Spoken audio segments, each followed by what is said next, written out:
안녕하세요. 카캐리어 또 덤퍼트럭 연료 절감률 이 부분에 대해서 알려드리도록 하겠습니다. 카캐리어 하시는 차량들, 과거에 커민스 차량 또 대우 차량 이렇게 장착을 하고 교육을 시켜보고 연비를 올려봤습니다. 그래서 카캐리어 같은 경우는 원래 연비가 이제 과적의 차량이 아니기 때문에 가벼운 짐입니다. 그래서 커민스 가지고 2.95 정도 타시던 분이 연비를 4km까지 올렸습니다. 커민스 엔진 가지고 이 정도 연비 올리는 거 힘들죠? 일반 사람들. 뭐 2.7km, 2.8, 3km, 3.1km 이렇게 타실 겁니다. 그런데 꾸준하게 연습하고 배우고 익히고 자기 것으로 만들다 보니까 연비가 4km까지 향상되었습니다. 하루아침에 될까요? 차를 바꾸려고 덤비지 않고 운전자가 바뀌는 것에 도전을 한 것입니다. 그래서 연료 절감률이 26.25%입니다. 이렇게 연비를 끌어올리니까 일반 사람들은 모릅니다. 연비가 이만큼 올라간다, 이렇게 연비가 나온다 하면 안 믿는 거죠. 자기네들은 평생을 운전했고 10년, 20년, 30년 운전해도 카캐리어 커민스 엔진 가지고 4km를 만든다? 상상할 수 없는 거예요. 그런데 누군가는 도전을 하고 연비를 이렇게 만들어냅니다. 차를 바꿨냐고요? 차 안 바꿨습니다. 있는 차 그대로 원래 2.95 타던 연비 그 차량을 가지고 4km를 만들었습니다. 차는 안 바꾸고 사람이 바뀌었다는 거예요. 그래서 이렇게 연료 절감이 된다는 것입니다. 운전자만 바뀌면 됩니다. 자, 덤퍼트럭 볼까요? 440마력, 415마력, 440마력 이렇게 있는데 덤퍼트럭은 특성이 틀립니다. 거리를 짧게 운행하시는 분들이 대체적으로 많고요. 장거리 주행은 거의 없습니다. 그래서 편도짐도 있고 왕복짐도 있습니다. 뭐 다들 아시겠지만은 골재 싣고 모래 싣고 이렇게 왔다 갔다 하고 하다 보면 연비 시내 주행에서 뭐 짧은 거리 인천이나 이런 데서 짧은 거리를 뛰더라도 편도를 해도 2.5km 못 하시는 차량 많습니다. 왜? 대기하는 시간도 시동을 걸어놓고 기다리거든요. 그리고 운행할 때 왕복짐을 실어버리면 연비가 더 떨어져 버리죠. 뭐 2.2km까지 타시는 분들도 있습니다. 연비 왕복짐에 혼잡한 도로 인천이나 다니시는 분 연비 낮은 분도 있고 또 편도 운행짐을 싣고 하면 또 연비가 높으신 분들이 있습니다. 적재량이 어떻게 되느냐, 운행 코스가 어떠냐에 따라서 연비 차이가 많이 납니다. 그런데 이분들이 똑같은 코스를 운행하고 있을 때 2.5km 타던 연비가 3.5km까지 올라갔고 연료 절감률은 28%가 됐습니다. 또 415마력 가지고 2.7km 타시던 분이 3.2km까지 올렸습니다. 15.63% 절감을 한 거죠. 또 2.5km 타던 분이 3.3km까지 올렸습니다. 24% 절감을 한 거죠.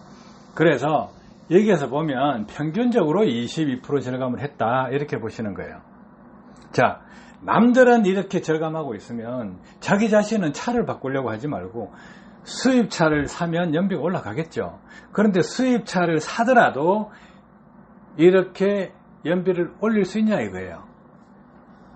그러면 국산차를 가지고 수입차하고 대비해서 탄다. 그러면 똑같은 운전 실력 같으면 수입차가 연비 잘 나옵니다.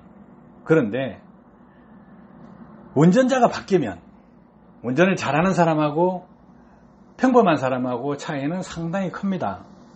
그래서 이런 부분을 감안하셔야 된다는 거예요. 연료를 아끼는 거는 차를 샀으면 그거로 끝나는 거예요. 그 차 가지고 연비를 끌어올려야 됩니다.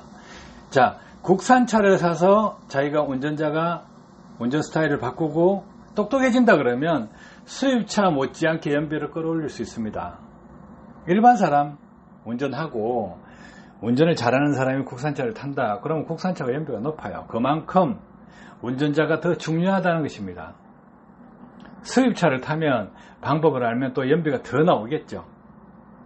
그래서 잘 타시는 분, 일반 운전자하고 대비하면 차이가 너무 심합니다. 연료비요 30% 이상 차이 납니다. 그런데 그 사람들은 완전히 기름을 짜자고 하는 거고 이삭죽기 하듯이 기름을 아끼려고 하는 사람들입니다. 그런데 그렇게까지 안 하시더라도 차이는 엄청나게 낼 수 있다는 거예요. 카캐리어는 대체적으로 가벼운 짐을 싣기 때문에 그렇게 중량짐이 아닙니다. 덤퍼요 중량짐이죠. 그런데 코스가 안 좋습니다. 단거리 코스죠. 그러면 그런 상태에서도 연료를 절감할 수 있다. 여기서 보시면 카캐리어 26% 절감하고 덤퍼트럭 22% 절감한다. 상당히 크잖아요. 그래서 배우시라는 거예요. 과거에는요 이렇게 절감된다고 했을 때 믿는 사람이 없었어요. 한 18년 전에 믿었겠습니까? 그분들이 안 믿죠. 그래서 한 번 겪으면서 가르치고 그분들은 배우고 또 도로를 찾아서 연습을 하고 자기 차 엔진에 맞는 특성을 파악을 하고 연비를 끌어올리다 보니까 많이 올라간 거죠. 그래서 이렇게 연비를 끌어올리는 데는 운전자가 그만큼 노력을 해야 됩니다. 그런데요 노력을 하는 과정에서 많은 지식을 습득하게 됩니다. 그러면 그렇게 습득된 지식이 자기 것이 됩니다. 남한테 가르쳐 준다고 해서 그 사람들이 할 수 있느냐? 그렇지도 않다는 거예요. 그래서 자기 차 엔진에 맞게끔 운전을 하시면 됩니다. 자, 여기서 하나 보너스를 드릴게요. 덤퍼트럭 하면 단거리를 운행하죠. 정량 27톤 뭐 이렇게 싣고 다니죠. 그러면 무게가 무겁잖아요. 이 상태에서 자 수입차를 사시면 벤츠를 사서 운행할 것이냐 볼보를 사서 운행할 것이냐 두 개 중에 어떤 걸 선택하겠어요? 어떤 차량이 유리할까요? 연비 운전을 잘한다 이렇게 생각하시더라도 어떤 차가 좋겠어요? 연비로만 봤을 때 벤츠가 나으냐 볼보가 나으냐? 저는 간단하게 이야기해 줍니다. 연비만 보면 무조건 볼보입니다. 왜? 엔진 특성이 틀리기 때문에 그렇습니다. 엔진 특성이 그만큼 중요합니다. 똑같은 수입차라고 다 좋다는 거 아닙니다. 자기가 어떤 환경에서 어떤 일을 하느냐, 적재량을 얼만큼 싣고 다니는 운행을 할 거냐, 이게서 차종을 선택해야 됩니다. 누구도 안 가르쳐 주죠. 뭐 거려려니 하죠. 벤츠도 똑같고 볼보도 똑같다, 엔진이 똑같다고 생각하시잖아요. 연료 분사 제어 패턴이 완전히 틀립니다. 그래서 무조건 껍질만 보고 생각하지 마시고 연비를 본다 하면 벤츠가 좋은지 볼보가 좋은지 환경에 따라서 틀리기 때문에 자기가 운행하는 코스 그 환경에 따라 다르기 때문에 어떤 차종을 선택할 건지 이런 부분도 면밀하게 검토하셔야 돼요. 그런데 이 부분 대체적으로 가르쳐 주는 사람 없습니다. 왜냐고요? 모르기 때문에요. 적재량을 어떻게 할 거냐, 어떤 운행 코스를 뛸 거냐에 따라서 차종을 선택하셔야 됩니다.